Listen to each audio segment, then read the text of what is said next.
একটি সংঘবদ্ধ চক্রের বিরুদ্ধে বিধবা নারীর বাড়িতে গভীর রাতে ডাকাতির চেষ্টা, অর্থলুট ও শ্লীলতাহানির অভিযোগ উঠিয়ে চট্টগ্রাম মেট্রোপলিটন ম্যাজিস্ট্রেট আদালতে মামলা করেছেন এক ভুক্তভোগী নারী। নগরের পতেঙ্গা থানাধীন ফুলছড়ি পাড়া ইব্রাহিমের বাড়িতে এই ঘটনা ঘটে। তিনি তার অভিযোগে উল্লেখ করেন, ভুক্তভোগী নারী লাকি বেগম ঘটনার দিন 19 মার্চ দিবাগত রাত আনুমানিক 1টা থেকে 1:30 মিনিটের মধ্যে তার বড় ছেলে বাসায় না থাকার সুবাদে ডাকাতির উদ্দেশ্যে 6 জন দুষ্কৃতিকারী লাঠি, হকিস্টিক ও ধারালো অস্ত্রসহ দরজায় ধাক্কা দেয়। সন্তানেরা ফিরে এসেছে ভেবে লাকি বেগম দরজা খুলে দেয়। তখনই তারা হুড়মুড় করে ঘরে ঢুকে পড়ে। দুষ্কৃতিকারীরা তাকে ভয় দেখিয়ে আলমারির চাবি নিতে চায়। জীবন বাঁচাতে তিনি চাবি দিয়ে দিলে সেখান থেকে 1 লাখ টাকা লুট করে নেয় তারা। হচ্ছে যে নাসির আছে, বাপরু আছে, তারপরে এই বাপ্পি আছে, সাব্বির আছে, ইসমাইল আছে। মূলত এরা আছে ডাকাতি করতে। আমাদের সাথে তো কোনো ইয়া নাই। আর রাত 1টার সময় কেন আসবে আমাদের বাসায়? আমাদের কোনো শত্রুতা না। আমার ছোট ছোট ছেলেদের সাথে কি শত্রুতা থাকবে? এরা জানা যায় এনজি থেকে টাকা তুলে আনছি, সেজন্য আমাদের ঘর ডাকাতি করতে আসছে। আমি সুস্থ বিচার চাচ্ছি, আমার ছেলেদের জন্য আমি সহায়তা চাচ্ছি, নিশ্চয়তা চাচ্ছি আমার ছেলেদের জন্য। রাত 1টা 20-এর সময় দেখতেছি এরা দরজা আওয়াজ করতেছে। আমি বলছি কে? দরজা খুলতে যখন দেরি হয়েছে তখন এরা দরজার মধ্যে দামা দিয়ে কূপ দিছে 2টা। তখন দরজা খোলার সাথে এরা আমাকে ধাক্কা দিয়ে আমার হাতে একটা বাড়ি দিছে। বাড়ি দেওয়ার পর আমার ঘরে ঢুকছে, আমার রুমে ঢুকে আমার ওভারড্রপ খুব মারছে। ডয়ার খুলে 40,000 টাকা ছিল, আমার 3 জোড়া কানের দুল ছিল, এগুলো নিয়ে গেছে, বুঝছেন।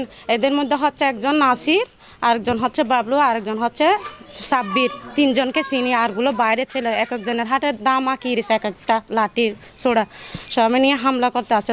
তখন আমরা যখন বলছি হয়েছে ফেলে দিছি, ডাকাত বলে, তখন সবাই বের হয়েছে। তখন ওরা ফালিয়ে এক একজন এক একদিকে ছুটে গেছে।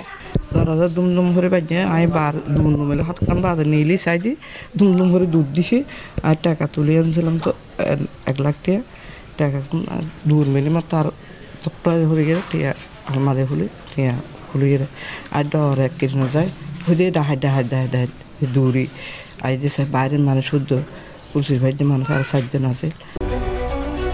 ভুক্তভোগীরা বলছেন, অপরাধীরা দীর্ঘদিন ধরে এলাকায় নানা অপরাধে লিপ্ত। যথাযথ ব্যবস্থা না নিলে এই ধরনের ঘটনা আরও ঘটতে পারে। বাড়িতে প্রায় 20-30-40 জনের উপরে ডাকাত ঢুকে, দামা কিরিস নিয়ে, লাঠি নিয়ে, হকি স্টিক নিয়ে প্রায় 30-40 জন ঢুকছিল।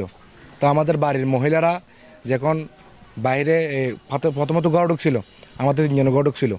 ঘর ঢুকে বলতেছে এ ঘরে কে আছে, দরজা খুলেন। দরজা না খোলাতে ওনারা কিছু পাতালা মানে ভাঙচুর করছে। ভাঙচুর করে ঘর থেকে টাকা পয়সা নিয়ে গেছে, লুট করছে। তো এখানের মধ্যে বাড়ির ছেলেরা যখন ছিল না, বাইরে ছিল সবাই, বাড়ির মহিলারা বেরোয়েছে। ডাকাত বলে বাড়ির সবাই বের হয়ে গেছে। একজন হচ্ছে নাসির, একজন হচ্ছে বাবলু, সাব্বির। ওই ঘটনায় বেঁচেছে। আমরা যেহেতু এখন রাস্তাঘাটে আমরা তো নিশ্চিত না, আমরা মামলা করছিলাম, আমরা মামলা করতে গেছিলাম, আমাদের মামলা নেয়নি। পাল্টা ওরা আমাদের বাড়িতে ডাকাতি করতে এসে ওদের মামলা নিছে। এখান থেকে আমাদের তৈরি তো আছে 30-35 জন আসছিল। তো আমাদের এলাকা ছিল প্রায় 4-5 জন ছিল। এখানের মধ্যে কয়েকজনকে আমরা চিহ্নিত করতে পারছি। এদের মধ্যে হচ্ছে আপনার এই নাসির, তারপর হচ্ছে আপনার বাবলু, তারপর হচ্ছে সাব্বির। এই ঘটনার অভিযুক্ত ব্যক্তিদের সাথে যোগাযোগ করলে তারা বলেন, এই ধরনের কোনো ঘটনার সাথে তারা জড়িত নন। রাজনৈতিক সামাজিকভাবে হেয় করার জন্য এই ধরনের কর্মকাণ্ডগুলো করছে তারা। এই ঘটনায় মাসুম তালুকদার নামে এক ব্যক্তি পাল্টা থানায় মামলা করেন। সম্পূর্ণ মিথ্যা কথা। আমি দোকানপাট ক্লোজ করে আমার বাগিনা সাব্বিরকে নিয়ে আমি রাস্তা দিয়ে ওদিকে যাচ্ছি। তাহলে ওখানে শুরু হয়েছে মহিলারা আসি ডাকাতগুলো। বাবলু একটা বাড়িতে ফালাই গেছে, বাবলুকে পুলিশ পতাকা তারা পুলিশে উদ্ধার করে আনছে। আপনার বিএসএফ আপনারা দেখেন, আমরা কোনো ডাকাতি বা কোনো কিছুর সাথে জড়িত আছি কিনা আপনার নিজের সকিচ্ছা আপনি নিজভাবে আপনার দায়িত্ব জিজ্ঞেস করে দেখেন। আমাকে যখন আমার চাচা ফোন দিছিল রাত তখন 12:33 বলতেছে যে বাবলু কোথায় আমাদের বাসায়, কথা আমাদেরকে হাসনা করতেছে, মারতেছে। আমাদের কে কথা না জান, তারা এসে আমাদেরকে মারতেছে, সোলকমান গ্রুপটা। তো আজ কি জন্য কথা আমরা 2 দিন হারিয়ে দিতেছি এই ব্যাপারে। তাহলে ঠিক আছে আসতে বল যখন ওরা পালিয়ে গেছে আমরা জানি না, ওদেরকে মারধর করে পালাতেছে জানি না। আমি গেছি যখন আমাকে না জামা এসে গাড়িতে বসা 4-5টা বাড়ি দিয়ে ফেলছে। সবাই এলাকার ছেলেরা বলতেছে আয়সা বলতেছে যে দেখেন এই যে মায়ের দাগ, এই যে এখানে এই আমার হাতে এখানে লানো একটা দাগ আছে। তো ওখান থেকে আমি এতে মানুষ প্রায় 50-60 জন এলাকার ওদের গিয়ার বাড়ির যাওয়ার পর আমি কী করছি, দূরে একটা দুইটার মধ্যে উঠে গেছি। এ বিষয়ে পতেঙ্গা থানার ভারপ্রাপ্ত কর্মকর্তা শফিকুল ইসলাম বলেন, দুপক্ষের মারামারি হয়েছে, এক পক্ষের অভিযোগ পেয়েছি, অন্য পক্ষকে খুঁজতেছি মামলা নেওয়ার জন্য।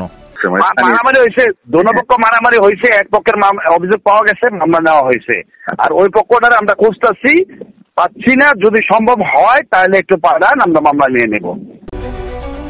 নিউজ ডেস্ক, প্রতিদিনের কাগজ, চট্টগ্রাম।